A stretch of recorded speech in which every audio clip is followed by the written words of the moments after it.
Hello everybody students, आज हम करेंगे चैप्टर नंबर 14 स्टार्ट, जो कि है हमारा सांख्यिकी एनसीईआरटी में। आपने सांख्यिकी पढ़ा है 7th में भी, 8th में भी, 9th में भी, तो 10th में भी हम सांख्यिकी पढ़ेंगे। इस सांख्यिकी में हमारे जितने भी क्वेश्चंस हैं वो सारे वर्गीकृत आंकड़ों के ऊपर आधारित हैं। सांख्यिकी में दो तरह के आंकड़े होते हैं, एक तो वर्गीकृत आंकड़े और दूसरे अवर्गीकृत आंकड़े। अब अवर्गीकृत आंकड़े कौन से होते हैं, जैसे देखिए मैंने यहाँ पे एग्जांपल लिया है अवर्गीकृत आंकड़ों का। इसमें मैंने कुछ संख्याएं ले ली हैं, कुछ बच्चों के अंक हैं 10, 11, 20, 10, 15, 11, 13, 14, 15, 16, 18, 20, 19, 17, 14 और 10। ये मैंने कुछ नंबर्स लिए हैं अपनी तरफ से। इसमें आप देखिए 10 जो है वो 2-3 बार आ रहा है, और ऐसे ही हमारा जो 15 है वो भी हमारा यहाँ पर 2 बार आ रहा है। ऐसे ही कुछ संख्याएं हमारी 2 बार आ रही हैं, कुछ संख्याएं 1 बार भी नहीं आ रही, कुछ संख्याएं 2 से ज़्यादा बार भी आ रही हैं। तो ये सारे जो हैं ये हमारे अवर्गीकृत आंकड़े हैं, जिनको हमने वर्ग में नहीं रखा हुआ। तो इनकी अगर हमने बारंबारता निकालनी हो तो हम ऐसे निकाल रहे हैं कि मान लो ये जो 10 संख्या है, ये इसकी बारंबारता कितनी है, 3 है। क्यों? क्योंकि 10 यहाँ पर 3 बार आया है, एक ये, दूसरा ये और तीसरा ये। तो ये 10 जो है यहाँ पर 3 बार आ रहा है, तो ये इसमें 10 की बारंबारता जो है वो 3 आ जाएगी। ये आपने 9th में किया हुआ है पहले, लेकिन मैं आपको एक बार फिर से बता रही हूँ। ऐसे ही 11 जो है, 11 यहाँ पर आप देखिए 1, 2 और यहाँ पर नहीं है, तो 11 की बारंबारता जो है यहाँ पर कितनी है, 2 है, क्योंकि 11 यहाँ पर जो है 2 बार आ रहा है। ऐसे ही हमने 12 के लिए देखा, 12 जो है इसमें 1 बार भी नहीं है, तो उसके लिए हमने 0 लिख दिया। 13 जो है वो हमारा यहाँ पर 1 बार आ रहा है, 13 के लिए हमने 1 लिख दिया। ऐसे ही 14 हमारा 2 बार आ रहा है, 2 बार रिपीट हो रहा है, 14 की बारंबारता 2 होगी। ऐसे ही हमने सभी संख्याओं की बारंबारता निकाली, ये आपने 9th में पढ़ी है। लेकिन अगर हमने अवर्गीकृत आंकड़ों को वर्गीकृत आंकड़ों में बदलना है तो हम कैसे बदलते हैं, ये भी आपने 9th में किया था। अवर्गीकृत आंकड़ों को वर्गीकृत आंकड़ों में कैसे बदलेंगे, जैसे ये हमारे अवर्गीकृत आंकड़े हैं, इनको हमने वर्ग में बनाना है। तो अवर्गीकृत आंकड़ों को वर्गीकृत आंकड़ों में बदलने के लिए हम क्या करते हैं, यहाँ पर हम क्या करेंगे, 2-2 का अंतराल ले लेंगे। आपको याद होगा आपने 9th में 5-5 के वर्ग अंतराल, 10-10 के वर्ग अंतराल जो है वो बनाए थे। तो अब ये जो हमारे वर्गीकृत आंकड़े हैं, इनको मैं क्या कर रही हूँ, अवर्गीकृत आंकड़ों को वर्गीकृत आंकड़ों में बनाने के लिए मैं 2-2 का वर्ग अंतराल ले रही हूँ। तो यहाँ पे जैसे 10 से स्टार्ट है और 20 तक जो है वो ख़त्म हो रहा है, तो मैं 2-2 का डिफरेंस ले लूँगी। 10 से 12, 12 से 14, 14 से 16। तो देखिए यहाँ पर मैंने वर्ग अंतराल ले लिया, 10 से 12, 12 से 14, 14 से 16, 16 से 18, 18 से 20 और 20 से 22। 20 से आगे हमारा था नहीं, तो हमने 20 से 22 वाला एक वर्ग अंतराल लिया है। क्यों लिया है? क्योंकि जो हमारी ये बाद वाली संख्या होती है, जैसे 10 से 12 है, तो ये जो 12 है ये हम क्या करेंगे, ये नेक्स्ट वाले में इसको गिनेंगे, पीछे वाले में नहीं गिनेंगे। तो 10 से 12 वाली जो है उसमें हम 11 तक ही गिनेंगे, और 12 से 14 वाली में हम 12 और 13 वाले गिनेंगे, 14 वाला नहीं गिनेंगे। 14 वाला जो है वो नेक्स्ट वर्ग अंतराल में हम गिनेंगे। अब यहाँ पर आप देखिए हमने जो 10 से 12 में लिया है, 10 से 12 में यहाँ पर हमारी कितनी संख्याएं हो जाएंगी, 1, 2, 3, 4 और 5। 12 में हमारा कोई नहीं है, तो हमारी यहाँ पर जो बारंबारता होगी 10 से लेकर 12 में वो कितनी हो जाएगी, 5 हो जाएगी। ऐसे ही 12 से लेकर 14 के बीच में हमारी कितनी होगी, यहाँ पर आप ध्यान से देखिए, 12 की 0 थी, 13 की 1 थी। 14 वाले को हमने नेक्स्ट वाले में गिनना है, तो 14 वाले को हम नहीं देखेंगे। 12 से लेकर 14 के बीच में इन दोनों का प्लस आ जाएगा, 10 से लेकर 12 के बीच में इन दोनों का प्लस आया। ऐसे ही 14 से लेकर 16 के बीच में इन दोनों का प्लस आ जाएगा, फिर इन दोनों का, फिर इन दोनों का और फिर इसका। तो यहाँ पर हमारा 10 से 12 के बीच में आ गया 5, 12 से 14 के बीच में 1, 14 से 16 के बीच में 4, 16 से 18 के बीच में 2, 18 से 20 के बीच में 2 और 20 से 22 के बीच में भी 2। तो ये हमने जो है बारंबारता यहाँ पे निकाली है। तो ये जो है यहाँ पर भी हमारी टोटल जो बारंबारता है वो कितनी आ रही है, 16 आ रही है। अब तीसरा हम यहाँ पर निकाल रहे हैं मध्य बिंदु x। मध्य बिंदु x क्या होता है, ये जो हमारा वर्ग अंतराल होता है इसका जो मध्य बिंदु है उसको कैसे निकालते हैं, इन दोनों संख्याओं को हम प्लस करते हैं और उसको 2 से डिवाइड करते हैं। 10 + 12 22 हो जाएंगे, 22 को 2 से डिवाइड करेंगे तो हमारे पास आ जाएगा 11। ऐसे ही 12 और 14 को प्लस करेंगे 26 आएगा, 26 को 2 से डिवाइड करेंगे तो ये आ जाएगा हमारा 13। यानी कि मध्य बिंदु x निकालने के लिए हम क्या करते हैं, वर्ग अंतराल के दोनों अंकों को प्लस करते हैं और उसको 2 से डिवाइड करते हैं। अब हमारे जितने भी एक्सरसाइज हैं वो सारी जो है वो वर्गीकृत आंकड़ों के लिए है। तो वर्गीकृत आंकड़ों के लिए हमें 3 चीज़ें यहाँ पर करनी हैं इस चैप्टर में, माध्य, माध्यक और बहुलक। माध्यक को हम माध्यिका भी बोलते हैं यानी कि मीडियन, और तीसरा हमारा बहुलक। अब जो माध्य है, माध्य जो है सिंपल माध्य, तो आप यहाँ से ऐसे निकाल सकते हो कि इन सब संख्याओं को आप प्लस करोगे। जो अगर आपके पास अवर्गीकृत आंकड़े हैं तो आप इन सब सभी संख्याओं को प्लस करेंगे, प्लस करके जितनी भी संख्याएं हैं उससे डिवाइड करेंगे तो आपका माध्य निकल जाएगा। लेकिन जो वर्गीकृत आंकड़े होते हैं उनका माध्य जो निकालना है उनके लिए 3 विधियाँ जो है, 3 विधियों के द्वारा हम वर्गीकृत आंकड़ों का माध्य ज्ञात कर सकते हैं। पहली विधि है इसमें प्रत्यक्ष विधि, दूसरी है इसमें कल्पित माध्य विधि और तीसरी है इसमें पग विचलन विधि। पहली विधि जो है प्रत्यक्ष विधि, उसमें हमारा फॉर्मूला रहेगा x बार। x बार जो है वो हमारा माध्य दर्शाता है कि माध्य को हम x बार से दर्शाते हैं। माध्य जो है वो हमारा निकलेगा समीशन fi xi बटे समीशन fi। कल्पित माध्य विधि में हमारा जो फॉर्मूला रहेगा वो रहेगा माध्य निकालने के लिए a plus summation fi di upon summation fi। और पग विचलन विधि में हमारा जो फॉर्मूला रहेगा वो क्या रहेगा माध्य निकालने का, a प्लस ब्रैकेट में summation fi ui upon summation fi multiply by h। तो ये जो टर्म्स हैं ये मैं आपको तीनों ही बताऊंगी कि तीनों विधियां हम कैसे निकालेंगे। इन तीनों विधियों को मैं आपको एक ही क्वेश्चन में करके दिखाऊंगी। तो हम यहाँ पर अपनी एक्सरसाइज स्टार्ट करेंगे, एक्सरसाइज 14.1, जिसमें विद्यार्थियों का एक समूह द्वारा पर्यावरण संचेतना अभियान के अंतर्गत एक सर्वेक्षण किया गया है, जिसमें उन्होंने एक मोहल्ले के 20 घरों में लगे हुए पौधों से संबंधित आंकड़ों को इकट्ठा किया है और हमें जो घर पर माध्य पौधों की संख्या जो है ज्ञात करनी है। हमें ये बताना है कि जो पौधों की संख्या है उसका माध्य कितना है। तो माध्य ज्ञात करने के लिए आप किस विधि का प्रयोग करेंगे और क्यों करेंगे ये भी आपको बताना है। लेकिन मैं आपको ये जो फर्स्ट क्वेश्चन है ये तीनों विधियों से करके बताऊंगी। तो पहली विधि है हमारी प्रत्यक्ष विधि। प्रत्यक्ष विधि में हम क्या करते हैं, ये हमारे पास फर्स्ट क्वेश्चन है, ये उसकी स्टेटमेंट थी। ये हमें पौधों की संख्या का जो है वर्ग अंतराल दिया हुआ है और ये हमें घरों की संख्या दी हुई है F1, यानी कि ये हमारी बारंबारता है। तो ये हमें वर्ग अंतराल दिया है पौधों की संख्या का और घरों की संख्या जो है वो हमारी क्या है, इसमें बारंबारता है। तो प्रत्यक्ष विधि में हम क्या करते हैं, ये हमारे पास जो वर्ग अंतराल है ये ऐसे सेम एज लिखेंगे, उसके बाद बारंबारता भी हमने सेम लिख ली। अब मध्यमान हम कैसे निकालेंगे, मैंने आपको बताया था मध्यमान निकालने के लिए हम क्या करते हैं, x निकालने के लिए हम इन दोनों अंकों को प्लस करते हैं और इसको 2 से डिवाइड करते हैं। तो 0 + 2 करेंगे तो 2 आएगा, 2 को 2 से डिवाइड करेंगे तो हमारे पास क्या आ जाएगा 1। ऐसे ही 2 + 4 करेंगे तो 6 आएगा, 6 को 2 से हम डिवाइड करेंगे तो यहाँ पर आ जाएगा हमारा 3। ऐसे ही नेक्स्ट में आ जाएगा हमारे पास 5, फिर 7, फिर 9, फिर आ जाएगा हमारे पास 11 और फिर आ जाएगा 13।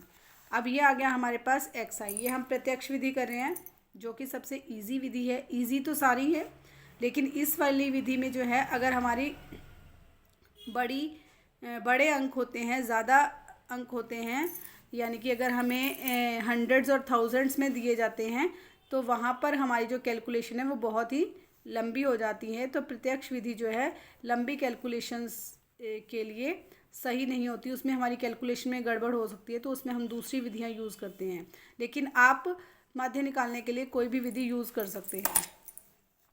तो ये हमें बारंबारता मिल गई, ये हमने मान निकाल दिया। अब यहाँ पर हमें क्या करना है, बारंबारता और मध्य मान का जो है उनको मल्टीप्लाई करना है, एफ आई एक्स आई निकालना है, क्योंकि हमारा जो फॉर्मूला था वो आपको पता है क्या था, summation F I X I upon summation F I. Summation का मतलब होता है इन सब का टोटल, यानी कि यहाँ पर ये जो हमारी बारंबारता दी हुई है ये हमारी एफ आई है, तो ये हमारी जो बारंबारता है इसको अगर मैं टोटल कर दूंगी तो वो लिखा जाएगा समीशन एफ आई। इन सब का टोटल है हमारे पास 20, तो समीशन एफ आई हमारे पास आ गया 20। अब हम क्या करेंगे, यहाँ पर एफ आई एक्स आई निकालेंगे।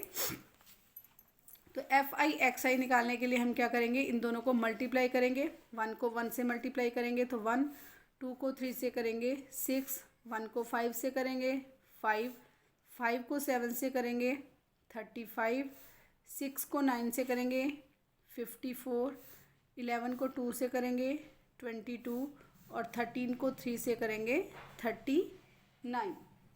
तो ये सारा जो है ये इन दोनों को मल्टीप्लाई करने पर अलग आ गया। अब हम क्या करेंगे, इन सब को प्लस करेंगे। इन सब को प्लस करने के बाद हमारे पास आ जाएगा 162। ये क्या आ जाएगा हमारे पास, summation F I X I. Summation F I X I की वैल्यू आ गई हमारे पास 162। अब यहाँ पर हमने जो माध्य निकालना है, माध्य निकालने के लिए हमारे पास फॉर्मूला है summation F I X I upon summation F I. Summation F I X I की वैल्यू हमारे पास आई है 162 और समीशन एफ आई की वैल्यू है हमारे पास 20। हम यहाँ से इसको डिवाइड करेंगे, पहले काट लेंगे अगर काट सकते हैं। तो ये मैंने 2 से इसको काटा है, तो ये आ गया मेरे पास 81/10। 81/10 आ गया। उसके बाद हम यहाँ से 10 हटाएंगे तो ये आ गया हमारे पास 8.1, यानी कि यहाँ पर हमारा जो माध्य है वो कितना आ गया, 8.1। ये हमारा आंसर है। अब इसी क्वेश्चन को हम करेंगे दूसरी विधि से, यानी कि कल्पित माध्य विधि से। तो कल्पित माध्य विधि के लिए मैंने ये सब पहले ही लिख रखा है।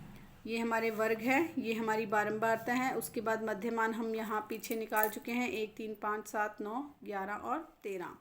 अब कल्पित माध्य विधि में हम क्या करेंगे, जो हमारा मध्यमान है उसमें से हम किसी एक संख्या को की कल्पना कर लेंगे कि ये हमारा कल्पित माध्य है। तो मैंने यहाँ पर सेंटर वाले नंबर को जो है वो ए मान लिया। सेंटर वाले नंबर को ए इसलिए माना है ताकि कुछ वैल्यूज़ जो आएंगी हमारी माइनस में आएंगी, कुछ प्लस में आएंगी, तो हमारी जो कैलकुलेशन है वो इजी हो जाएगी। लेकिन अगर आप सेंटर वाले को नहीं मानना चाहते तो आप किसी को भी मान सकते हैं, आपका आंसर जो है वो सेम ही आएगा। यहाँ पर मैंने जो है, लेकिन हम यहाँ पर ये कोशिश करते हैं कि हम बीच वाली, अगर हमारे पास 8 संख्याएं हैं तो हम चौथी या पाँचवीं में से किसी को भी ए मान लेते हैं। हम बीच वाली कोई भी संख्या जो है वो ए ले लेते हैं ताकि हमारी जो कैलकुलेशन है वो और इजी हो जाए। तो यहाँ पर 7 को मैंने ले लिया अपना कल्पित माध्य। तो यहाँ पर जो ए है वो है मेरे पास कल्पित माध्य, जो कि मैंने मान लिया है 7। अब यहाँ पर डी आई जो है, डी आई निकालने के लिए हम क्या करेंगे, जो हमारा एक्स आई है ये सारी हमारी एक्स आई हैं, तो एक्स आई जो है वो उसमें से हम ए माइनस करेंगे। जैसे ये हमारा x1 है, x2 है, x3। एक्स आई का मतलब है आई की जगह 1, 2, 3, 4, 5, 6, 7 कुछ भी आ सकते हैं। 1 यानी कि ये पहली वाली, 2 यानी x2 यानी कि दूसरी वाली, x3 यानी कि तीसरी वाली। तो एक्स आई में से हमने क्या किया है, ए माइनस किया है।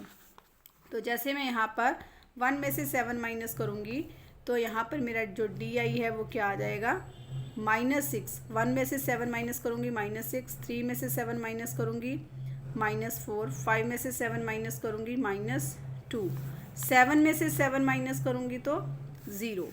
अब 9 में से 7 माइनस करूँगी, क्योंकि अब मेरा एक्स आई 9 है, तो 9 में से ये 7 ये हमारे जो एक्स आई हैं इनमें से हमें ये ए माइनस करना है। तो पहले इसमें से ए, फिर इसमें से, फिर इसमें से, फिर इसमें से ही, क्योंकि यहाँ जो हमारा एक्स आई है वो 7 है, तो एक्स आई भी 7 है और ए भी 7 है। तो 7 में से 7 माइनस करेंगे तो हमारा आ जाएगा 0। 9 में से 7 माइनस करेंगे 2, 11 में से 7 करेंगे 4, 13 में से 7 करेंगे तो 6। अब आप यहाँ पे देखिए, यहाँ पर ये सारे माइनस में हैं, यहाँ पर ये सारे प्लस में हैं। तो अगर मैं इनको प्लस करती हूँ तो हमारा यहाँ पर जो समीशन डी आई आएगा वो क्या आ जाएगा, ज़ीरो के इक्वल आ जाएगा। यानी कि हमारी कैलकुलेशन यहाँ पर कितनी इजी होगी, डी आई जो है समीशन वो हम उसकी वैल्यू हमारी कितनी आ गई, 0 आ गई। अब हम नेक्स्ट स्टेप में क्या करते हैं, नेक्स्ट स्टेप में हम क्या करेंगे, एफ आई को जो है वो डी आई से मल्टीप्लाई करेंगे। एफ आई को जब हम डी आई से मल्टीप्लाई करेंगे तो यहाँ पर आ जाएगा हमारे पास -6, 2 को 4 से करेंगे -8, 2 को 1 से करेंगे -2, 0 को 5 से करेंगे 0, 2 को 6 से करेंगे 12, 4 को 2 से करेंगे 8, 6 को 3 से करेंगे 18। अब हम क्या करेंगे, प्लस वाले अलग से प्लस कर लेंगे और माइनस वालों को अलग से प्लस करेंगे। 8 और 6 14, 14 और 2 16, यानी कि ये आ गया हमारे पास माइनस के 16। और इनको प्लस करेंगे, 12 8 20, 20 10 30 और 8 38, यानी कि ये आ गया हमारे पास प्लस का 38। अब इनमें से ज़्यादा कौन सा है, 38 है। तो 38 में से हम 16 को माइनस कर देंगे क्योंकि ये बड़ा है। तो 8 में से 6 गए, हमारे पास आया 2, और 3 में से 1 गया, हमारे पास यहाँ पर आया 2। यानी कि summation F I D I की जो वैल्यू है वो हमारे पास कितनी आ गई है, 22 आ गई है। तो अब हम फॉर्मूले में रखेंगे इसकी वैल्यू, एक्स बार यानी कि माध्य निकालने के लिए हमें क्या करना है, ए हमारे पास कितना है 7, plus summation F I D I कितनी है हमारे पास 22, और समीशन एफ आई हमारा सेम रहेगा यानी कि 20। तो हम यहाँ पर ये आ गया, हमने इसको काट दिया, 2 एकम 2, 0 की 0, और यहाँ 2 एकम 2, 2 एकम 2, यानी कि आ गया 7 प्लस 11/10। तो ये आ गया 7 प्लस पॉइंट, ये हम 0 हटाएंगे, 10 हटाएंगे तो यहाँ आ जाएगा 1.1। अब इन दोनों को प्लस करेंगे तो यहाँ पर हमारा आंसर आ जाएगा 8.1। आप ध्यान से देखिए, इसको जो हमने पहली विधि से किया था तब भी हमारा आंसर आया था, एक्स बार की वैल्यू आई थी 8.1, यानी कि हमारा माध्य 8.1 निकला था। सेकंड जो हमने दूसरी विधि की है उसमें भी जो हमारा माध्य है वो कितना निकला है, 8.1। अब मैं आपको करके बताऊंगी तीसरी विधि। फर्स्ट क्वेश्चन को ये मैं आपको तीसरी विधि यानी कि पग विचलन विधि से निकाल के बता रही हूँ। ये हमारा वर्ग है, सेम बारंबारता दी हुई है, मध्यमान हमने निकाला हुआ है जिसमें हमने 7 को जो है ए माना हुआ है। यहाँ हमने डी आई भी निकाल रखा है, -6 -4 -2 0 2 4 6। उसके बाद इसमें हमें क्या निकालना है, पग विचलन विधि में यू आई क्या होता है हमारा, जो डी आई हम निकालते हैं, डी आई को हम क्या करते हैं, एच से डिवाइड करते हैं। हमारा एच क्या होता है, जो हमारा वर्ग अंतराल होता है उसकी ऊंचाई को बोलते हैं, यानी कि हमारा कितना डिफरेंस है। जैसे 0 से 2 है, 2 से 4 है, 4 से 6 है, 6 से 8 है, यानी कि यहाँ पर कितना डिफरेंस आ रहा है, 2 का डिफरेंस आता है। तो जो हमारे यहाँ पे वर्ग की माप है वो कितनी है, 2 है। तो वर्ग की माप से हम क्या करते हैं, डी आई को डिवाइड कर देते हैं, तो यहाँ से हमारी यू आई की वैल्यू निकलती है। तो ये डी आई तो हमने यहाँ तक निकाला है पिछले क्वेश्चन में। यू आई निकालने के लिए अब हमारे पास डी आई जो है, डी आई की जो वैल्यूज़ हैं उनको हम क्या करेंगे, एच से डिवाइड करेंगे। एच हमारे पास यहाँ पर कितना है, 2 है। वर्ग की माप कितनी है, यानी कि वर्ग में कितना डिफरेंस आ रहा है हमारा, 2 का आ रहा है। तो वर्ग की माप जो है हमारी है 2, और माध्य है हमारा जो कल्पित माध्य हमने माना हुआ है ओ ए, वो कितना है हमारा 7। तो यहाँ पे वर्ग की माप जो एच है वो हमारे पास 2 है। तो हम यहाँ पर ये सारी संख्याओं को क्या करेंगे, 2 से डिवाइड करेंगे।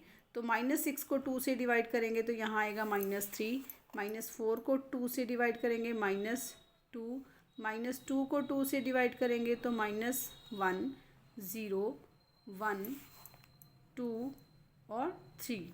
यानी कि हमने क्या किया है, इन सभी संख्याओं को अलग अलग से क्या किया है, 2 से डिवाइड किया है। 6 को करेंगे तो 3 आ गया, 4 को करेंगे तो 2 आ गया, 2 को 2 से डिवाइड करेंगे तो 1 आ गया। ऐसे ही यहाँ पर भी 1 2 3, जब हम 2 और 4 6 को 2 से डिवाइड करेंगे।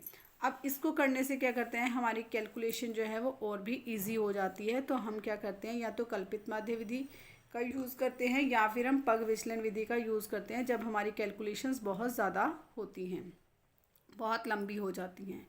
तो अब हम क्या करेंगे, ये नेक्स्ट स्टेप में हम क्या करेंगे, एफ आई यू आई करेंगे। एफ आई यू आई में अब हम क्या कर रहे हैं, -3 को 1 से करेंगे तो -3, -2 को 2 से करेंगे -4, -1 को 1 से करेंगे -1, 5 को 0 से करेंगे 0, 6 को 1 से करेंगे 6, 2 को 2 से करेंगे 4, 3 को 3 से करेंगे 9।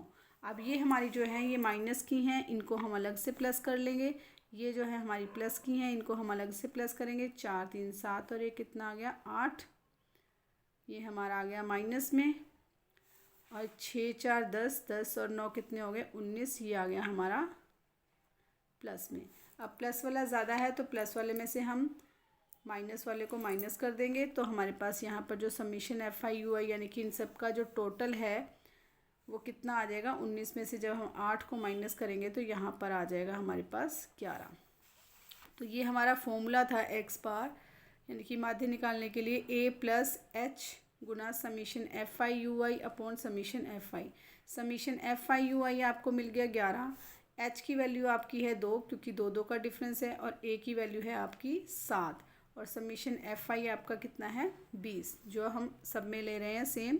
तो यहाँ पर हम कैलकुलेशन करेंगे, एक्स बार जो है वो हमारे पास आ गया 7 प्लस एच हमें दिया हुआ है 2, मल्टीप्लाई करेंगे एफ आई यू आई की वैल्यू कितनी है हमारे पास 11 बटे एफ समीशन एफ आई है हमारे पास 20। अब हम इसको काट देंगे, ये आ गया हमारे पास 7 प्लस 11 बटे 10, 7 प्लस 1.1, ये हम 0 हटाएंगे तो पॉइंट लग जाएगा, तो हमारा आंसर आ गया 8.1। तो आप देखिए तीसरी विधि से भी हमारा जो आंसर है वो कितना आया है 8.1, यानी कि तीनों विधियों में से हम कोई भी विधि यूज़ करेंगे हमारा जो माध्य है उसकी वैल्यू का आएगी सेम आएगी तीनों ही। यहाँ पर हमने इसमें किया था प्रत्यक्ष विधि में 8.1 आया, उसके बाद कल्पित माध्य विधि में भी हमारा 8.1 आया, उसके बाद ये जो हमारा तीसरी विधि है पग विचलन विधि, इसमें भी हमारी जो वैल्यू है वो क्या आई है 8.1 ही आई है। तो आप इसमें से कोई भी विधि जो है वो यूज़ कर सकते हैं माध्य निकालने के लिए। मैं सेकंड क्वेश्चन भी आपको करवा रही हूँ, एक बार दोबारा से पग विचलन विधि करते हैं। पग विचलन विधि निकालने के लिए ये हमारे पास सेकंड क्वेश्चन है जिसमें ये हमें वर्ग अंतराल दिए हुए हैं। ये मैं आपको इसलिए बता रही हूँ, देखिए यहाँ पर कैलकुलेशन थोड़ी बड़ी है तो यहाँ पर हमारी कैलकुलेशन कितनी ईजी हो जाएगी इस विधि से, इसलिए मैं आपको सेकंड क्वेश्चन करके दिखा रही हूँ। तो 100 से 120 में 12, 120 से 140 14, 140 से 160 8, 160 से 180 में 6 और 180 से 200 में 10। अब हम इसमें पग विचलन विधि यूज़ करने जा रहे हैं। पग विचलन विधि में हमने यहाँ पर लिख लिए हमारे वर्ग अंतराल, यहाँ पर हमारी आ गई बारंबारता, यानी कि जो हमें मजदूरों की संख्या यहाँ पर दी हुई है वही हमारी बारंबारता है। अब यहाँ पर हमने क्या कर लिया, मध्यमान एक्स आई निकाल लिया। एक्स आई निकालने के लिए हम क्या करेंगे, इन दोनों को प्लस करेंगे और 2 से डिवाइड करेंगे। तो ये मेरी वैल्यूज़ आ गई 110, इन दोनों को प्लस करके 2 से डिवाइड करेंगे तो यहाँ 130, फिर 150, 170 और 190, और ये जो मेरा है इन सब का टोटल जो है समीशन एफ आई वो आ गया मेरे पास 50। अब हम निकालेंगे यहाँ पर डी आई। तो डी आई निकालने के लिए हम क्या करते हैं, 110 में से यानी कि इसमें से हम इसको माइनस करते हैं, तो इसको में से इसको माइनस करेंगे, यहाँ आ जाएगा हमारे पास -40, यहाँ पर आ जाएगा हमारे पास -20, यहाँ पर आ गया हमारे पास 0, यहाँ पर 20 और यहाँ पर 40। अब उसके बाद हम यू आई निकालेंगे। यू आई निकालने के लिए हम क्या करेंगे, जो हमारी डी आई की वैल्यू है उसको हम एच से डिवाइड करेंगे। यहाँ पर हमारा एच कितना है आप देखिए, 100 से 120, 120 से 140, 140 से 160, यानी कि कितना कितना डिफरेंस आ रहा है, 20 का डिफरेंस आ रहा है। तो यहाँ पर हमारी जो एच की वैल्यू है यानी कि वर्ग की जो माप है वो हमारी कितनी है 20 है। तो हम क्या करेंगे, यहाँ पर डी आई की जो वैल्यूज़ हैं उनको 20 से डिवाइड करेंगे। तो 40 को 20 से डिवाइड करेंगे तो यहाँ पर आ जाएगा -2, 20 को 20 से करेंगे तो -1, यहाँ 0, 20 को 20 से करेंगे तो 1 और 40 को 20 से डिवाइड करेंगे तो 2। आप ये देखिए अब हमारी यहाँ पर जो कैलकुलेशन है वो इजी होती जा रही है, सिंपल हो गई है। यहाँ पर अब हम क्या करेंगे, एफ आई और यू आई को मल्टीप्लाई करेंगे। तो 12 को 2 से करेंगे -24, 14 को -1 से करेंगे -14, 8 को 0 से करेंगे 0, 6 को 1 से करेंगे 6 और 10 को 2 से करेंगे तो हमारा आ गया यहाँ पर 20। अब हम क्या करेंगे, ये प्लस वाले और ये माइनस वाले इन सब का टोटल करेंगे। तो इनका टोटल आ जाएगा हमारे पास -38 और इनका टोटल आ जाएगा हमारे पास +26। अब आप देखिए यहाँ पर -38 ज़्यादा है और +26 कम है। तो हमारी जो माइनस वाले में से हम प्लस वाले को माइनस करेंगे तो 8 में से 6 माइनस करेंगे तो 2 आ गया, 3 में से 2 माइनस करेंगे तो 1 आ गया। अब बड़ा कौन सा है, माइनस वाला, इसलिए इसके साथ क्या आ जाएगा हमारे पास माइनस आ जाएगा। तो यहाँ पर हमारी वैल्यू -12 आ चुकी है। कल्पित माध्य जो हमने ए माना था वो था हमारा 150 और वर्ग की माप यानी कि जो इनका डिफरेंस था वो है हमारा 20। समीशन एफ आई हमारा 50 है, समीशन एफ आई यू आई जो है वो हमारा आया है -12। तो ये सारी वैल्यूज़ जो है वो हम इस फॉर्मूले में रखेंगे माध्य निकालने के लिए। तो एक्स बार जो है यानी कि माध्य निकालने के लिए ए है हमारे पास 150 प्लस एच है हमारे पास 20 गुना समीशन एफ आई यू आई है हमारे पास -12 बटे समीशन एफ आई है हमारे पास 50। तो यहाँ पर 0 से 0 कट जाएगी, यहाँ पर आ गया हमारे पास 150 प्लस 12 को 2 से गुना करेंगे तो -24 बटे 5। अब 150 प्लस माइनस -24 बटे 5, यहाँ पर आ गया हमारे पास 150 और इसको हम डिवाइड कर देंगे तो ये आ जाएगा हमारा 5 चौके 20 और 5 अट्ठे 40 -4.8। जब हम इनको माइनस करेंगे तो यहाँ पर हमारी वैल्यू क्या आ जाएगी, यहाँ पर आप 150.0 में से 4.8 को माइनस करेंगे तो यहाँ पर जब आप यहाँ पर अगर आपको कन्फ्यूज़न है पॉइंट के साथ कि कैसे माइनस करें तो यहाँ पर आप 150 के बाद 0.0 लगाएंगे और -4.8 को इसमें से माइनस करेंगे, 4.8 को इसमें से माइनस करेंगे तो यहाँ पर आ जाएगा 2 और ये आ गया हमारा, यहाँ पर बचा 9, 9 में से 4 गए 5, ये आ गया 4 और ये आ गया 1। तो हमारी जो वैल्यू आएगी वो क्या आ जाएगी 145.2। ये आपका क्या आ जाएगा, माध्य आ जाएगा। तो आपका आंसर है ये आपका सेकंड क्वेश्चन का। तो आप माध्य निकालने के लिए कोई भी विधि आप यूज़ कर सकते हो जो आपको इजी लगती है। तो लेकिन ये वाली विधि है इसमें हमारी कैलकुलेशन बहुत ही इजी हो जाती है। कल्पित माध्य विधि भी हमारी अच्छी है। प्रत्यक्ष विधि हमारी बिल्कुल डायरेक्ट मेथड है जिसको हम डायरेक्ट करते हैं, लेकिन ऐसी वाली कैलकुलेशंस में उसकी कैलकुलेशन आगे जाके बहुत ही ज़्यादा हो जाती है जिसमें कई बार वो आंसर निकालने में गड़बड़ हो जाती है। तो आप ये जो मेथड्स हैं ये सभी क्वेश्चंस में करेंगे। आपके पास जितने भी क्वेश्चन हैं यहाँ पर 14.1 के, इसमें से मैंने आपको 2 क्वेश्चन कर दिए। फर्स्ट क्वेश्चन मैंने तीनों विधियों से करके दिखा दिया। सेकंड क्वेश्चन में मैंने आपको पग विचलन विधि यूज़ की है। उसके बाद 3rd, 4th, 5th, 6th ये आपके क्वेश्चन नंबर 9 तक सभी में आपको माध्य ही निकालना है। तो आप कोई भी विधि इसमें यूज़ करेंगे। अगर आपको कहा जाएगा कि इस क्वेश्चन में आपको ये विधि यूज़ करनी है तो आपको वही विधि यूज़ करनी पड़ेगी। लेकिन अगर आपको कहा जाए कि आप किसी भी विधि से निकाल सकते हैं तो आप इन तीनों में से कोई भी विधि यूज़ कर सकते हैं। तो ये एक्सरसाइज आपको कंप्लीट करनी है। सारे क्वेश्चन एक जैसे हैं, इन सभी में आपको माध्य ही ज्ञात करना है।